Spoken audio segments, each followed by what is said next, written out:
ഇറാൻ-US ശാശ്വത സമാധാന ചർച്ചകൾക്ക് സാധ്യതകൾ തെളിയുന്നു. പശ്ചിമേഷ്യൻ സംഘർഷം അവസാനിപ്പിക്കുന്നതിന്റെ ഭാഗമായി ഒമാൻ, ഖത്തർ വിദേശകാര്യമന്ത്രിമാർ ടെലിഫോൺ ചർച്ച നടത്തി.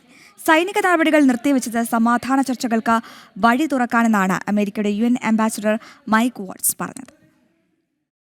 13 ദിവസം തുടർച്ചയായി നടന്ന ആക്രമണങ്ങൾക്ക് പിന്നാലെ 3 ദിവസമായി അമേരിക്ക ഇറാനെതിരായ സൈനിക നടപടികൾ നിർത്തിവച്ചിരിക്കുകയാണ്. ആക്രമണങ്ങൾ നിർത്തിവച്ചതായി ഇറാനും അറിയിച്ചിരുന്നു. ഒമാൻ വിദേശകാര്യമന്ത്രി സയ്യിദ് ബദർ അൽബുസൈദിയും ഖത്തർ വിദേശകാര്യമന്ത്രി അബ്ദുൾ റഹ്മാൻ ബിൻ ജാസിം അൽ ഥാനിയും ടെലിഫോണിൽ ചർച്ചകൾ നടത്തി. ഇറാനെതിരായ സൈനിക നടപടി താൽക്കാലികമായി നിർത്തിവച്ചിരിക്കുന്നത് ചർച്ചകൾക്ക് വഴി തുറക്കാനെന്ന് അമേരിക്കയുടെ UN അംബാസഡർ മൈക്ക് വാട്സും പറയുന്നു. Some talks, some space.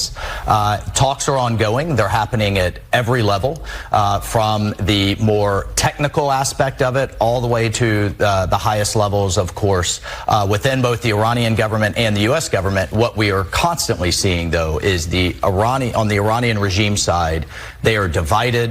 There is internal fighting. Some are seeking the guidance of the supreme leader. Others want to move into a different direction.